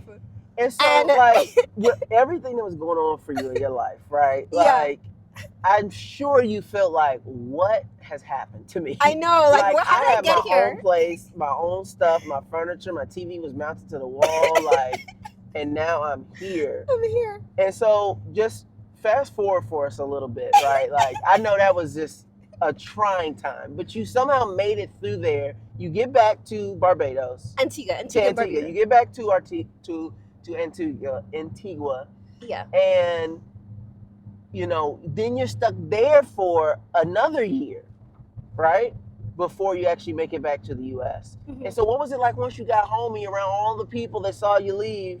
You got this scholarship everybody thought was a scam, but wasn't a scam. You went back there, you got this job, you done brought all these toys and gifts back for everybody, and now you're back home. What was it like for you there? I felt like a complete failure, but like I feel like that was what pushed me to like, because I know I had done it before. I had got to the U.S., right? So I know that it could happen again. I know that it was going to happen again. I just didn't know when. That is so powerful. And like, I felt like that in my life many times. I feel like that right now. And it is something about when you do something, right, and you recover from a failure, when you make something happen that other people may think is not possible, when it happens again and you have to do something similar, all of a sudden it's not so far-fetched for you. Yeah. And you're like, no, I can do this. I've done it before. I could do it again. Yeah. And that is such a powerful mindset to have. And I think for so many people, if they do something once and then it doesn't work out and they end up back where they feel like square one, they give up. And they're just like, oh, I tried, it didn't work out, and it's over. And they don't try again. And then they stall their whole life out and they're miserable. But you didn't do that. No. You were like, no, I did it. I can do it again, bigger and better, stronger than I did it before. And that is such a powerful mindset to have that I think a lot of people, the vast majority of people, simply do not have. Mm-hmm. And I just applaud you. I mean, it's evident throughout your entire journey, but especially in that moment when you're at your lowest point. Mm-hmm. You know, it's incredible that you did that. And my grandfather always says, he's like, sometimes God, he's a preacher, he's a Southern preacher. He's like, sometimes God sends you a storm in order to move you into the next chapter. And you're worried that the devil brought you the storm, but the truth is God brought you the storm. Mm-hmm. So you can get to the storm to get to the other side. And, you know, when I was a kid, I was like, whew, this is going on way too long. I gotta get out of here. But, you know, it's true. Sometimes we go through very difficult times, but it builds us into what we need to move into the next chapter of our life. Mm-hmm. And that's exactly what you did. So just talk to us about how you were able, after two plus years, to make it back into the U.S. Because obviously we're here. Yeah, so I was relentless. I think when you really want something, you have to be Relentless. a little bit like delusional Absolutely. and a little bit like obsessive. Absolutely. And that makes like this weird combination of you just like having this fire to just go after it and do whatever it takes and try any solution. If you mess up in one solution, like, or one like of your ideas, you're gonna like try to like do something else to get to that point where you want to be. So I basically did everything. I was going to apply for this program. It's like, I think it's like a J1 teaching program, and I tried that route. It didn't like work out. And then I was trying to like get a job at my old school because I was like, you know what, I already have the connections there. And I went there, I have a 4.0. They have to like hire me. Come on now. Like, so I basically tried to reconnect with people in my school and told them of my story, what happened in Canada, all the crazy stuff, and with my family, and just like the job and the visa being canceled, all that stuff. And then so I got into like an application, like, for what position was it now? I'm trying to remember correctly. It was, I can't remember the position specifically, but I did the first interview, and then I had to like do a presentation. So I made it to like the second round of the interview then. I didn't get the position. And I was so disappointed. And this is at your old school that you used to this work. is like IUPUI. So I went, this is where I got my master's in back social home work. And you like, you're applying for stuff that you just know you're getting, and it's just... It didn't pan out. But I made it to the second round again, but I just didn't get the actual job. So the J1 teaching position didn't work out. And then I basically tried to get a job at my old school. Can't remember the job title, but that's what I was trying to do. Did the interview process, made it to like round 2, but didn't like make it past that. And then I was just like, I think if I think back to my life, how I got to the US the first time was through school. When I just applied to school again. I don't know how I'm gonna pay for it, but like something's gonna happen. So I started like researching day and night. I'd be like 3 a.m. in the morning, I'm like researching business schools, like which is the best business school, because I'm like, if I'm gonna do school again, I'm gonna choose the best school, right? I'm gonna get the school with the most opportunities so that I can have, you know, like make the most most, connections, the best connections, get the best jobs, not end up in a little podunk town that says city, but really it should say township because it's like 18 people who live in the city. Yeah. So I'm like, I settled on like trying to go to Cornell. Like, so Cornell was like the business school that I was gonna go to. I researched all of the Ivy League schools. So I'm like, you know what? I have a 4.0 from IUPUI. I'm awesome. I have a great story. They're going to want me. And I think Cornell has the best accelerator program, you know, for tech and like just like business, period. And I think Cornell would be the best school for me. So I applied to Cornell. Did not apply to any other school. I applied in the first round because I knew I was getting into Cornell. Cornell was where I was going. I got plan A and that's it. That's it. Listen, the J1 didn't work out. The working at my old school, IUPUI, didn't work out. But Cornell is going to work out because I am probably the first Antiguan to apply to Cornell. I'm from an island, basically to 90,000 people, and people aren't necessarily applying to like Ivy League schools from Antigua and Barbuda. Right? So I'm probably the first Antiguan and Barbudan applicant.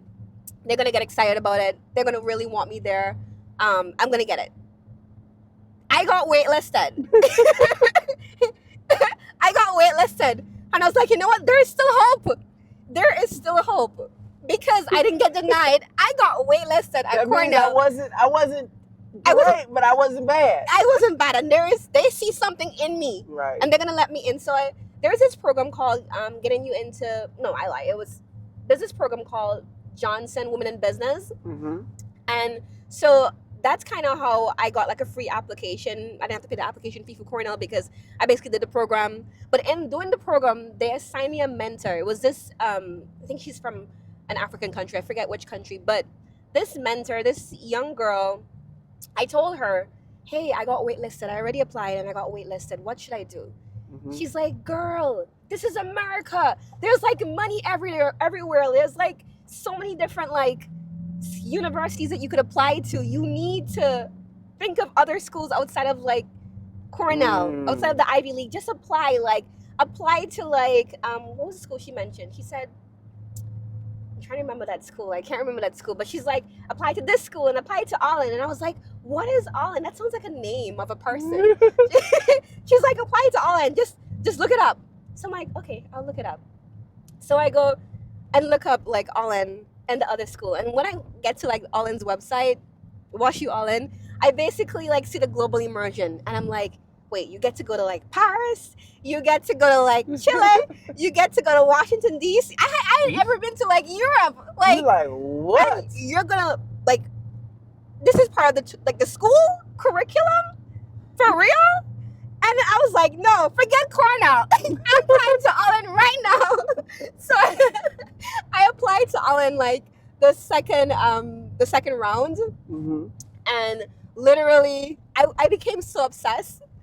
And like I'm like basically like fast forwarding this story, but like I told there was a bunch of us from like different countries. We had this like group chat. And all of us were obsessed with trying to get into Cornell, right? And long story short, none of us. It's so weird. Oh, none of y'all None got of us in? got in, none of us, except for one girl. But hold on, this girl that got in, right? She was just I think she was supposed to like choose between like Allen and also like Cornell, and she went to Cornell. But like all of us, it's so funny because there was this jacket that this girl thought, you know, she was gonna get into Cornell, so she bought this jacket, and she didn't get it, right? And she was the only one that got denied, basically. And then she like, who wants this jacket? So I took the Cornell jacket, right? I was like, I'm waitlisted, so I'm going. Getting in. All of us are waitlisted, and she was like the only like rejected person. And she had bought a jacket because we were all like, we're going to Cornell, right? So I'm telling you this story because there was another girl in the group, right? And her name is Ebon. And Ebon is how I got to Allen. I know this is like so like this story is so convoluted, but like bear with me. So essentially, I go on Allen's website and I'm like, yes, I want to go to Allen. And then basically they were like, you have to take the GMAT. And I had never taken the GMAT because I went to IUPUI and it was social work, so there was no need to take a GMAT, right? So they were like, you got to take the GMAT. And so what's the GMAT? It's like this this exam that all like students have to take if they want to do business school or like I think you take it for other like other courses or programs too, but like graduate study. Yeah, the GMAT I think is like a graduate like level exam that you would have to take basically. For school and B. Yeah. Got it. So I didn't take the GMAT. I wasn't going to take it. There was not enough time to take it because Cornell already turned me down, and I just didn't have like the capacity to take the GMAT exam. And then so like Allen was like, you need to take a GMAT. You don't have like a finance master's or like accountant or something like that. So you're gonna have to take the GMAT. So Ebon was the girl in the group who was the only one I think who signed up for like Allen's like notifications and stuff like that. And apparently Allen was going through this thing where they were going to like cancel that requirement, but I wasn't following them, so I didn't even know. So I think it was like when I called Allen, I spoke to Mikhail, and Mikhail was like, yeah, we have this this requirement and you have to do the GMAT and it's like a whole thing. And so I was like, okay, fine, give up on Allen. And then Ebon like tells me, I think it was 2 days later, like, Cherise, you don't need the GMAT to apply to Allen because they just like canceled that. Like literally they canceled this requirement. And so I was like, oh my God, okay, I'm gonna apply to Allen then. So she was the one who actually like got me to apply after when I canceled like that whole dream for myself. And isn't it funny how every once in a while, when you're so close to giving up on something, that just one little thing can change your mind, and then you're like, actually, no, I can't do it. And I think, to me, like, that's how God or universe or whatever people believe in, like, that's really like how it works. Is like, it's always like, I'm a big believer that, I'd never give up on anything. But like you said, sometimes you work it all the way to the end, and then you're just like, okay, I've done everything I could. It didn't work out. It's okay. But I do believe, like, when you've done all you can and you're ready to give up, and you're not meant to give up, that's when the universe is just like, all right, I'll give them a little something. They've learned their lesson. Yeah. Here you go. And so she tells you to apply. You apply, and what happens? I literally like do the interview and I get in. Like, and the crazy part is, so I didn't know that I would have gotten in with like a, full admission based scholarship, but I did. And you know what this So you get in, and you get in for free. Yeah. So this person, Ebon, she didn't get in. So she got like, wow. Yeah, she didn't get. The person that told you about it didn't get in, but you did. This story. And you were getting ready to give up. This story is so crazy because, like, I think back, right? I had to have done Cornell. That whole Cornell thing had to happen for me to be in that group chat. Yeah. For me to like meet Ebon, because Ebon was the one who, even though the Cornell girl told me, the mentor told me about like All-In, right? And I saw All-In. I didn't like register for like All-In notifications, so I wouldn't have known the change without Ebon. Only if you were in the group chat. So I had to have been in that group chat. And isn't it incredible? Like, I often get asked when I do interviews, like, "Oh, what is your biggest regret?" And I'm like, I have none. Like, do you know all the little minute ups and downs and things that it takes in our lives to get you right where you are? And it's like, if any of those things didn't happen, you wouldn't be here. That's why I proudly wear my Cornell jacket, because I was the one in the group who said, you know what, I'm going to take the Cornell jacket. I still believe I can go to Cornell. But it was Cornell that got me All-In. And it's All-In that's getting me my startup. Wow. So, like, literally, Cornell helped me. Cornell dropping the ball on me, basically, got me to All-In. But it was, like, just all of these little, like connections, that mentor who told me about All-In, and then all like being in that group chat. Threads that ultimately lead, and I think that what's so important about that for people is that, oftentimes we think of our goals as like, oh, we're just trying to get to this end goal. My goal is to do X, and the truth is, it's just never about that. It's always about the journey. Yeah. Like, the journey is going to take you so many different ways, and who knows why they chose you over Ebon, yeah. Over Ebon. But it's like, if you hadn't done all these things, it wouldn't have been you. And it is to me, it's just so remarkable. I love hearing people's stories of overcoming and of achieving their dreams, because it's incredible. It literally is just one miracle after another, and it only happens when you choose not to give up. And you know what's the crazy part is? In that group chat, we were all obsessed about Cornell. Only one of us got to go, right? And there's probably like about 9 of us or whatever. But like, essentially, all of us like landed on our feet. Like, I think one girl went to Georgetown. Ebon, she went to IU Bloomington. What's that school? Kelly Business School, which is really good too as well. And the girl who got rejected, the only one of us who got rejected first, right? And then we all got waitlisted, and then we got rejected afterwards. But like, this first girl who bought the Cornell jacket that I have, who got rejected first off the bat, she literally got into like Chicago boots. Wow. Like, everybody, like, it's about the journey, I'm telling you, because I can't even like, we all landed on our feet. Yeah. And it never is the path that you think it's gonna be. That's why you have to be so adaptable. And one of the things I love about you is you are so adaptable. Like, you don't let anything tell you like, oh, it didn't work out, I'm giving up. No, it's like, it didn't work out, then there's another path, and there's another path, and there's always a new path.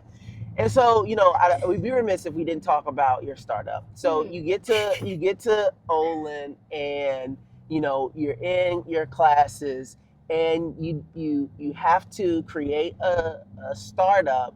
And I just want you to tell the audience about your startup, what really kind of prompted you to get started in it, and where you are today. You're gonna laugh when I tell you this. Listen, Cornell they had this like application. Again, I mentioned Johnson Women in Business. Part of the application was to like answer a question about like a business venture that you would do, and that's where I basically laid out like for womanhood. Mm-hmm. Like that's where like I articulated for womanhood. I always knew It's that for the for Cornell Cornell. Like application. like understand this. Cornell literally like changed my life. Like I didn't get in, but every single like thing like The points back to process of Cornell. Yeah, it was applying. Cornell. Mm. So for womanhood, literally I developed that idea for that Johnson Women in Business application.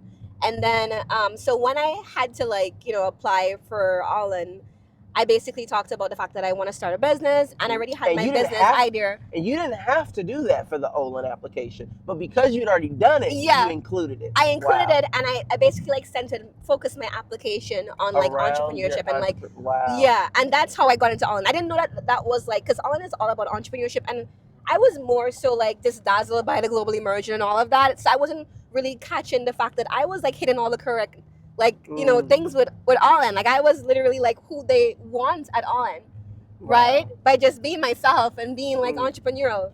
And you know what's so crazy is like it reminds me, you just going through that whole journey, right? Of Cornell, and it not working out. Yeah. That's exactly what happened with me with Shark Tank. I applied to Shark Tank, didn't make it. And then in all the stuff that I did because I didn't make it, that ended up what got me onto the show. Is Yeah. because of this crazy journey that I ended up having to take because of the failure.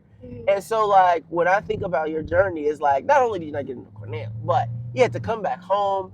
You had to get fired from a job. All these things happen to you, but it creates such a layered story, and it really shows like who you are and what you're willing to do in order to make it. And I'm sure when you started doing the interviews and stuff for Olin, they asked you about it, and I'm sure you were like walking them through like, look, this is me. I told them everything, yeah, and they're like, if she would do all of that, imagine what she's gonna accomplish. Because that's what happened to me. They were like, we didn't let you into Shark Tank, and then you went and rapped and pitched Snoop Dogg, huh? And they're like, oh well, we gotta have him on here. He'll do anything. And it's so true. And man, I love that. So tell people about what is For Womanhood. So For Womanhood is a company for women, and we are essentially a safety app. Our goal is to keep college women safe because basically college women between the ages of 18 to 24 years are 3 times more likely than women in general to experience intimate partner violence. So with our safety app, our hope is that we're providing a solution that is reactive and that will help women to keep safe. And then also our safety app has a consent tracker too as well. So you're able to track your sexual history, and you could use this for personal reasons, for medical reasons, or for even legal purposes. Because you'll be able to track if you're forced or if you're in a situation where it's not what you want. So yeah, our app basically allows you to keep safe as a woman, and it connects you to 3 lifelines, and at the same time it helps to de-escalate the situation. And so what inspired you to do this, right? Like what made you say that women's safety, particularly not just in sexual violence, but in sexual violence when you would assume that they're in a safe space, right, with their partners. What inspired you? Like why was this the idea for you, and why have you continued to pursue it? Why is it so important to you? So in my life, I've worked with lots of women. As a therapist back in Indiana, in Columbia City, I basically had clients who were abused, who experienced rape, and I would help one person, and then basically I would feel really good, that person is going to get the help that they need, and they're in a better position than when they met me first. They have goals. And then I would get like 5 more persons with the same issue. And then so I'd ask myself, am I really changing anything? Am I really like impacting women? And then I could even go further back and talk about the fact that as a young girl growing up in Antigua, I used to also volunteer with women. So I've always had this affinity to, help women, to work with women. And I did work with women in Indiana. And then now in business school, I had the opportunity to develop my idea some more. Mhm. And basically just my experiences and just my goals and just like seeing how the world is, I felt that if I could provide a solution to help more women, this would be something that I Mhm. want to do for the rest of my life. It kind of reminds me when you talk to some surgeons that they do surgery for so many years and they just see all these people coming in sick and then they will get into preventative medicine because they're like, this is preventable. Mm-hmm. Like, once they get to me, it's just like, man, they've been through so much. Mm-hmm. But if I can prevent them from ever even getting on this in this room, in this operating room, that's what I become passionate. So you see a lot of them move into this preventative medicine. And it sounds to me like that's really what you were seeing is you're helping people after they've experienced all this trauma, Mhm. and you're like, man, what could I do to interrupt this violence from happening Mhm. right at the point versus helping them get through it years down the line? Is that kind of it? Yeah. Mhm. Yeah. And so talk to me like what's been like your trouble. This is a mentorship show. Really, honestly, you've been mentoring me with these stories, to be honest. But where are you feeling stuck in your business? What do you think you need to do next? What are your dreams for your business? Just talk to me about what's next for you and what you'd like to see happen. And then feel free to ask me any questions that you have that you think may help you along in your journey. So right now, I am trying to build the app out. I'm currently working with DevStack, which is like an IT department within WashU. The goal is to hopefully begin beta testing in February. It's in a couple That's of soon. weeks. That's I know very that's soon. very soon. So So you're close to an MVP. Yeah, so we're working on that right now, trying to iron out our features. And then I want to launch in March because March 8th is International Women's Day, Okay. and I want to have that solution that I'm going to provide at my company be linked to that specific day perpetually, like Nice. forever. So that's why I want to launch, but I don't know if we can launch in time in March. So right now it's kind of a race against time to get like this app built correctly, and then we're gonna have to test it with everyone, and then even just trying to get clients. Right now, how I'm approaching this business is I wanted this business to be available to every single college woman because intimate partner violence is something that affects college women across America. Mm-hmm. And so my goal is to have universities be the client, and then they would offer this to the student population for free. So acquiring a university as a client is extremely hard. Really? Yes. What has been some of the what's the resistance from them? So you have to prove yourself. I mean, you're a student. For example, I'm trying to acquire WashU as a client, and I'm still going to WashU. I am doing my MBA, so they see me as a student, and I'm also trying to, be a CEO and try to. And is it that they want do they want to see like a fully functioning product like ready to go? Is that what they're looking for, or what's been their feedback? So I haven't had those conversations as yet, but it's more so having to build a product out and then trying to at the same time navigate how am I going to approach the same institution who's helping me build a product to purchase the product from me. What you mean? That's the easiest part. That's easy because for them, I think that, when you're at university, you're investing all this time and all these resources into your students. And there's nothing more valuable than you investing this time and energy and resources into your students, and then they produce something for you, right? And so when you go to the school and you ask them, say, hey, I want you guys to be the pilot for this. Like for them, if it works there, and then you take this to every university across the country, like think about how many students are going to want to come to Olin over all the other schools they could apply for, right? And they're going to come there because they're going to be like, yeah, I use this app. And the only reason this app exists is because this university supported the woman that created this app. And so therefore, that's the school I'm going to because I have an idea for an app and I want my university to support me. And for a university, that is a remarkable recruitment tool. Like, and I think about it just the same way I think about Facebook and Harvard. Like, if they hadn't supported him and allowed him to get all of them students into Facebook or whatever they called it back then, Mhm. Like, that was one of the biggest recruitment tools they could ever use, was them just supporting that. Yeah. And so for you pitch it to them the same way. Could you imagine if every university in the country is using this, and if every university is using it, eventually every high school is going to use it. Mm-hmm. And when kids know that, they're going to know the story, and they're going to say, that's the school I want to go to. Same way they do for all the others. So I think it's an excellent pitch for the university, because it's a win-win. They make their students safer. They get to support one of their own. Mm-hmm. And it's going to be a massive recruitment tool. Not just a massive recruitment tool because they supported you, but a massive recruitment tool because the school's safer. Yeah, I agree 100%. So I have to be strategic. And I'm thinking admissions could be the department I approach, or residential life, or even like the Relation and Sexual Violence Center at WashU. So I have been reaching out to people via email, and of course it's the new year. People are taking long to respond to the emails, but I am not going to give up. Startup is going. Your MVP is almost done. You know, you're almost ready to pitch. But you know, what is like in terms of your marketing strategy, getting your name out there. You know, once the MVP is ready and the technical side is done, like what questions do you have? You know, to get it out there. So I am very much excited about my product, but I want everyone to be excited, and I want this to go viral.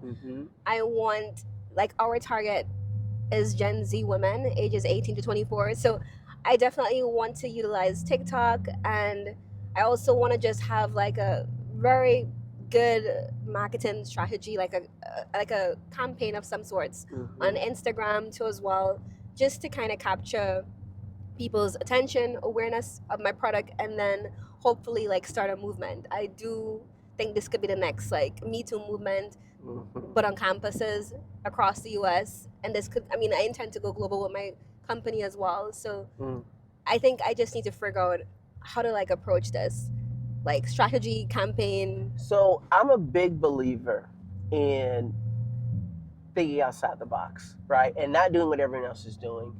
Like, and I think that for you, the same strategy that you took in, you know, walking into an office and just saying, hey, you should hire me, is the same strategy that you should take here. Like, yes, you can make social media content, you can put stuff out, but everyone's doing that. It's very noisy.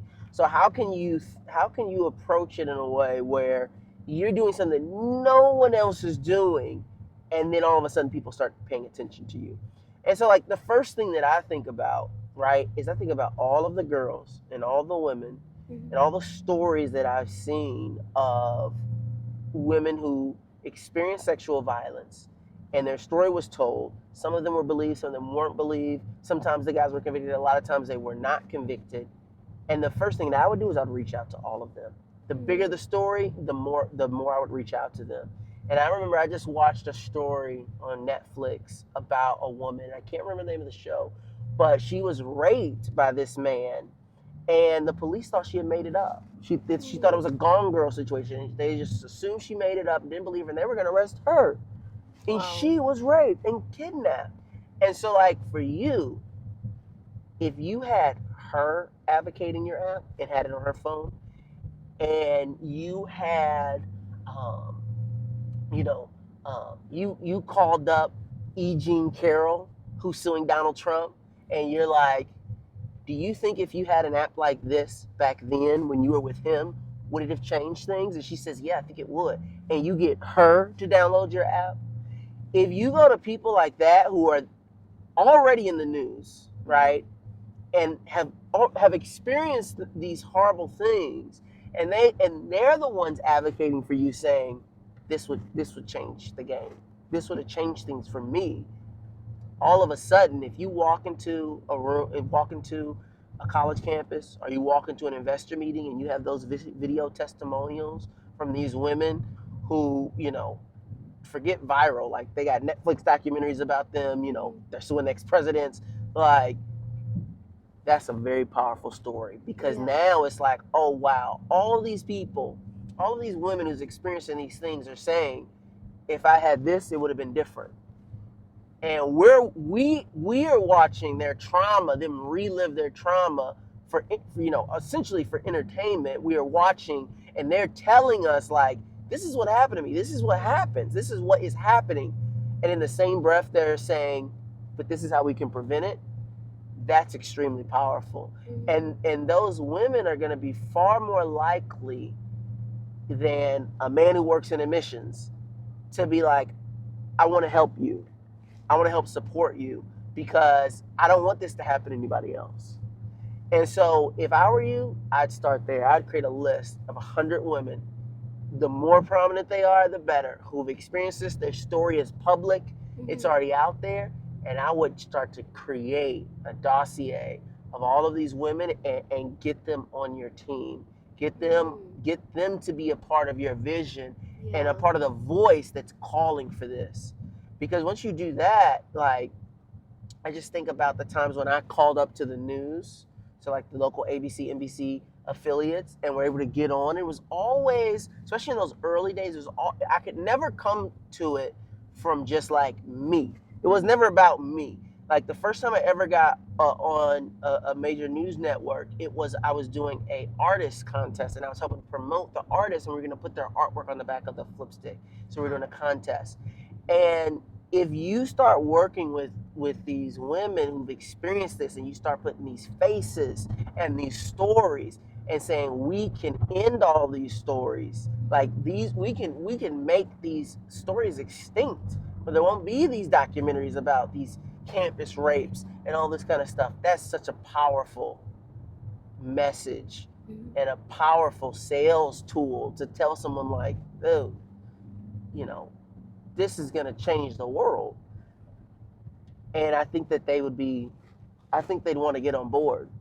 And I think they do it just out of because it's in their heart. Yeah. No other reason other than it's in their heart. So, and I also think that it plays to your strengths. Your strengths are like, let me just get on the phone, go meet somebody, go call somebody, just make it happen by any means necessary. And I think that will play right into what you're good at, and you'll be able to find people that'll be incredible advocates. And then you're talking to people that like, they know so many people, and they'll start spreading the spider webs out to connect you with more people and more people. And a lot of those women are speakers. They go and speak at these universities. So when they're speaking at the university and someone says, how do we end this? How do we stop this? You already know what their answer is going to be. Yeah, my app for womanhood. It's going to be for womanhood. So that would be my approach. What do you think?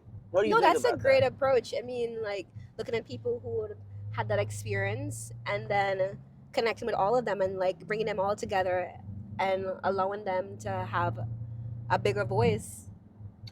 So, yeah, what's going to be your first step for your marketing starting tomorrow?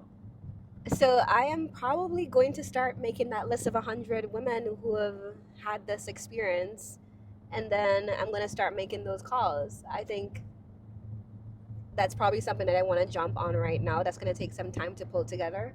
Need a couple of days to do that, but I do think that's a really good thing that I could start at right now. And even if you only pick one, like, just one. If you just pick one, you find their email. There's this great site called Ampla where you can get people's emails for free. Just all you need is their LinkedIn profile, and then you can boom, pop them right up. Even if you just pick one, I know you're an action taker, so I have a feeling that you're gonna probably knock this out. But I know for a lot of people, it's hard they only see the end goal, and it's hard for them to take that action. And even if you just picked one woman, and you just reached out to one a day, like after 100 days, you're gonna have at least one that is all in. Yes. Probably more, but I know you're probably gonna knock out all 100 in like 2 days. which is even better. Okay, so I would definitely say start there and do the 100. And I already know it's going to work, so I'm not going to even give you a backup plan because that will absolutely work. Yeah. But talk to me about what else is like a roadblock for you right now. So fundraising. I think fundraising is something that all startup founders have to deal with. Yep. And it can be scary. Yeah, for someone who's just starting out, from humble beginnings, from an island, I'm in a new country, and I now have this startup. I have an even harder time trying to connect with people and trying to figure out how do I get funding, how do I approach investors. I don't even know where to start from. Yep. So I've heard about this. There's this website called Kickstarter, and I know that you have had experience with Kickstarter. So I'd love to hear about your experience and how I could use Kickstarter possibly to take me to the next level. Yeah. So, you know, Kickstarter, for those that don't know, is a pre-order platform where people can essentially buy whatever it is you're selling, even though you don't have it yet. And the key to being successful on Kickstarter is twofold. It's more so this than it used to be. But one is a list. You got to have a list of emails, of contacts. You really have to market whatever it is you're trying to sell on Kickstarter. It didn't used to be that way. It used to be a discovery site where you just put it on there and the people that use Kickstarter find it.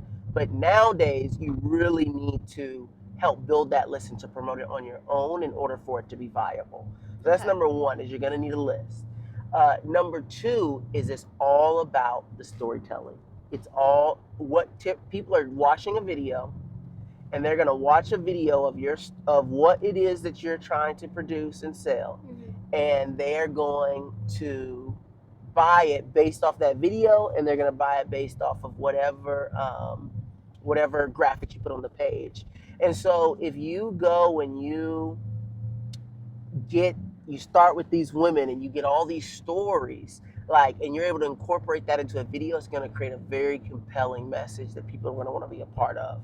And so that video that you create is got to draw people in 2 minutes. And if you do that, then Kickstarter will work very well for you. And it'll allow you to raise that money without giving up any equity in your business. Okay. And there's also a few other sites that aren't quite Kickstarter, but they actually allow you to raise money and give up equity in your business, also through the same method, right? Through that storytelling, through the visual medium of video and graphics and all that kind of stuff as well too. So I think either one could be a good option, but the first thing you're gonna need is those great stories for that to work.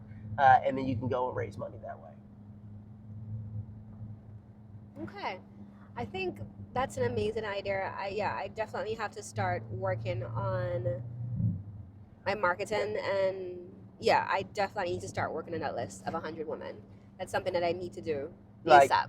The key is you got to put those faces out. And honestly, even if you didn't do Kickstarter, I think if you get those stories, right, and you start to build this coalition up of women, there's so many college women who are following those stories, who are looking into that. They're going to start hearing about it because they're going to be talking about it on their social media pages about the fact that you reached out. And so if you just start there, I think just like with you in all the other aspects of your life where things start to fall into place as you start taking those actions, I think the same thing will happen here.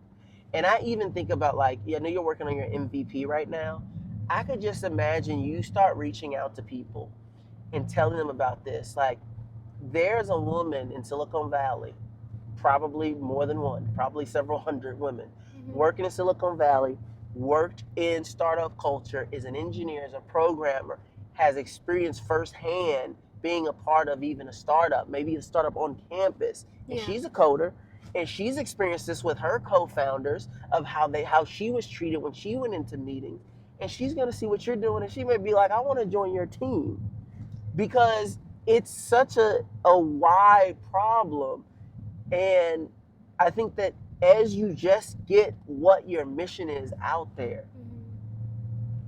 you're going to start, people are going to want to push you.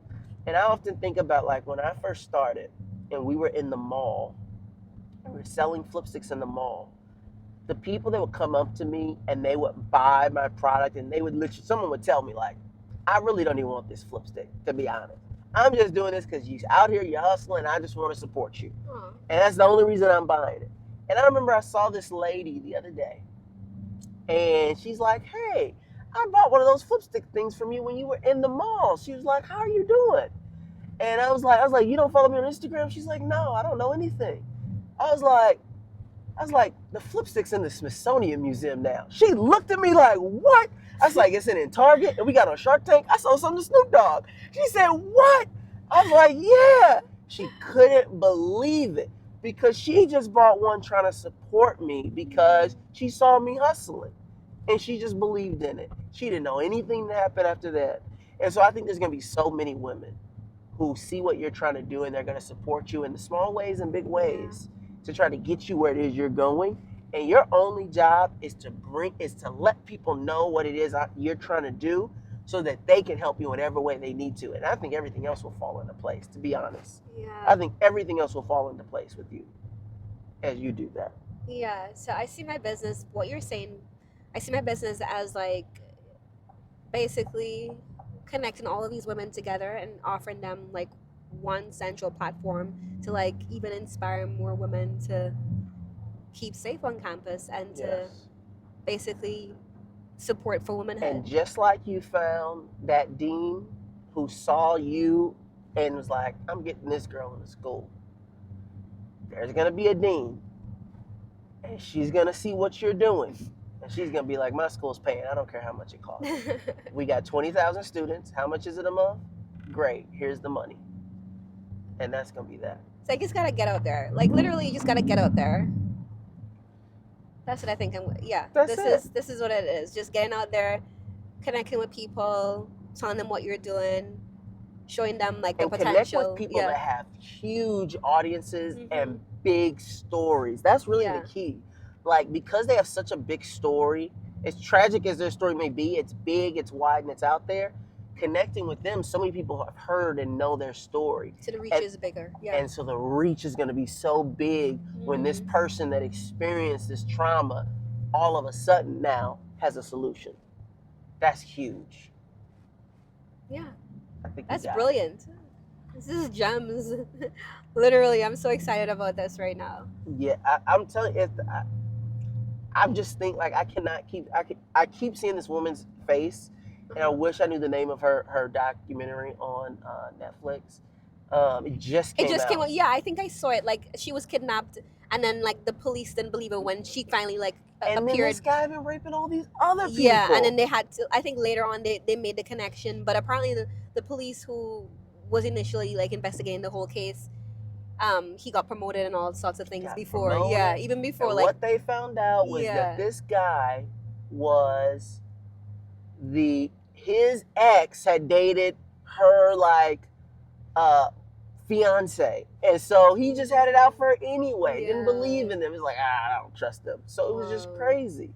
So I think that I think you reaching out to people with these stories, who've had successful lawsuits, who have had these men who were seemingly untouchable. I think about some of those young women from Jeffrey Epstein, documentary, and like all of these women who have experienced this. Like, I think that they're gonna be advocates, and they're gonna be calling the Netflix CEO, and they're gonna be calling people. And next thing you know, you're gonna be like, what is happening? Like, I have an army that's pushing me forward, and I think it's going to be a wonderful thing to experience. I'm excited. I'm excited. You lit another fire in me. I'm excited for you. All right, speaking of fires, we got to do something for the Corvette fans out there. Oh yes. All right, so let me go ahead and switch this in. All right, I won't give you the full. Well, actually, no. We might as well just go all out. Now the tires are a little cold right now. Let's see.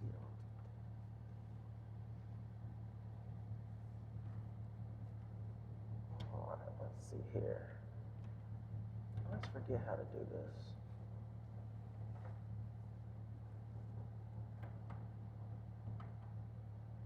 There we go.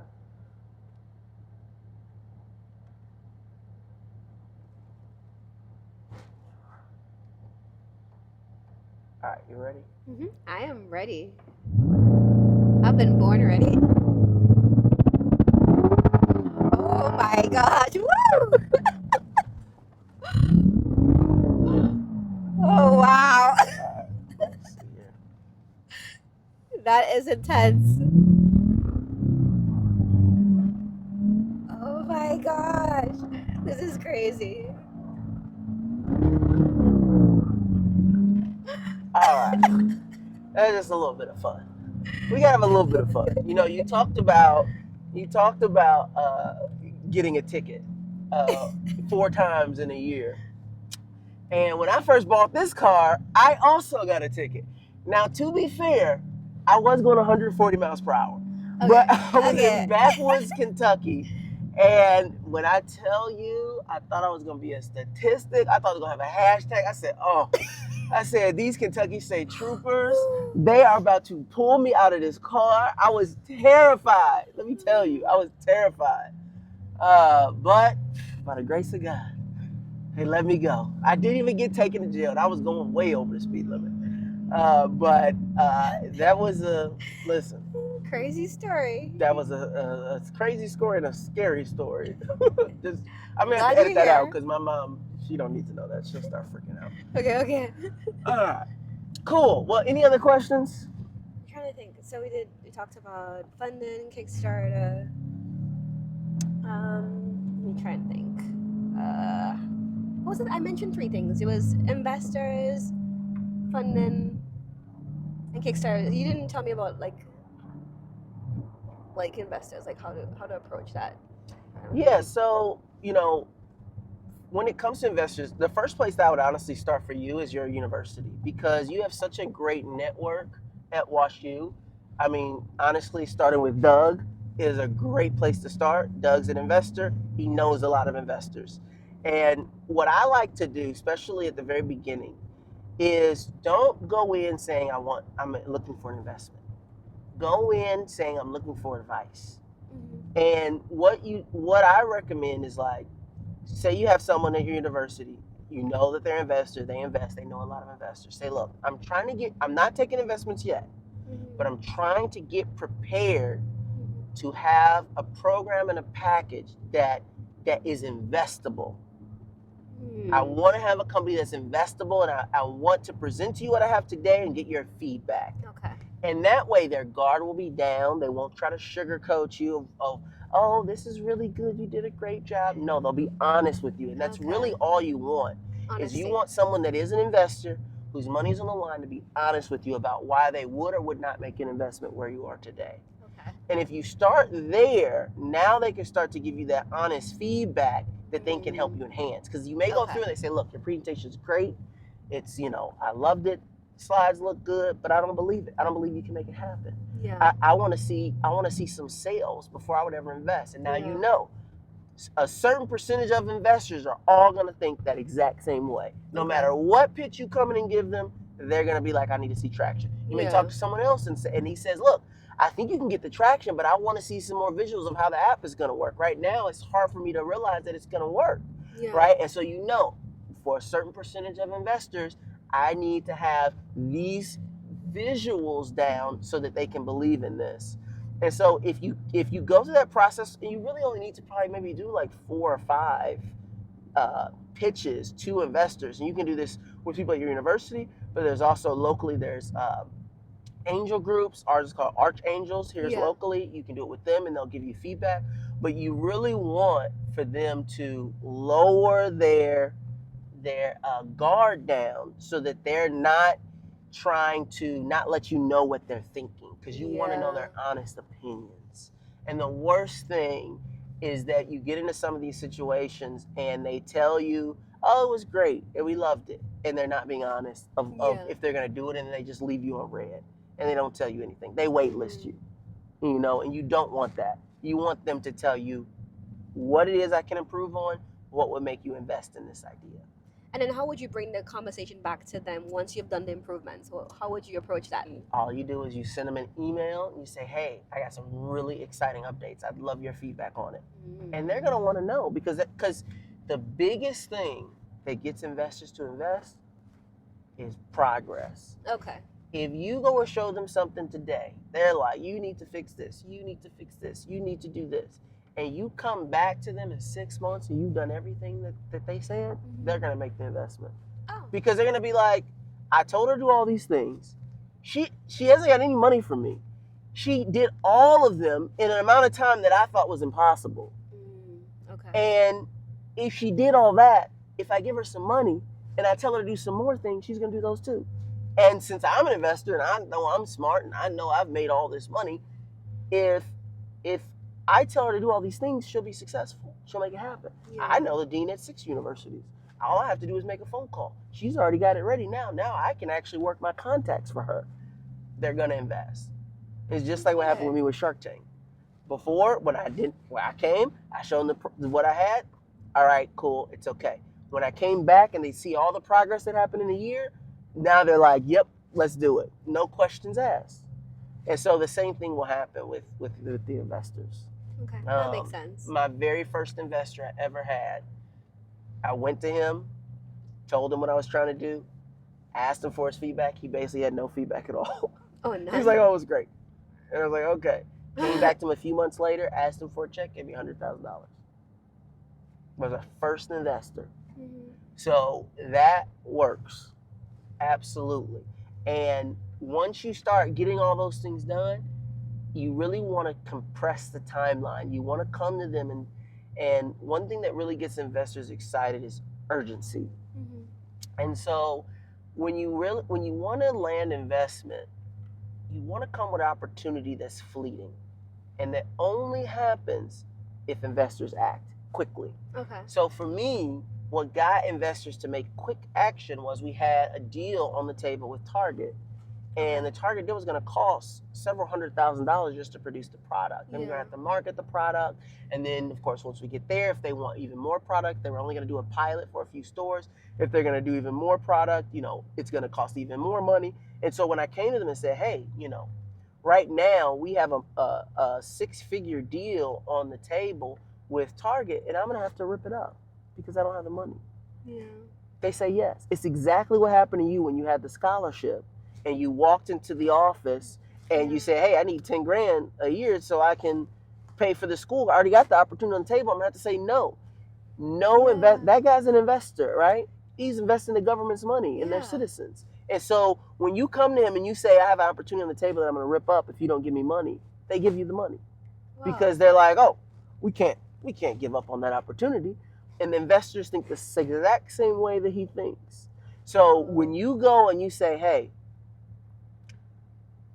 WashU wants to put this in the hands of every student, we have to have the product ready before the next semester starts. We got 2 months, which means I need to put together about $150,000 just so I can get this across the line so that we have a minimum viable product that can launch to the students. And I need another 100 grand so I can integrate it into their existing student app that they already have. And I need to get all this done in the next 2 weeks. Then they're going to be like, oh, wow, how much are they going to pay? Well, they're going to pay X amount of dollars. So this is going to bring in X amount of monthly recurring revenue for our business. They're going to write you a check because you have the opportunities there. So the first thing is build the story. Get those women, pull them in, have that story. Mm-hmm. You have that story, then you go sell that story to a university. Once you sell that story to a university, they're like, yes, but we need boom, boom, boom. You take that to investors and you raise all the money as quickly as you can because you have the opportunity there. So you build that story up.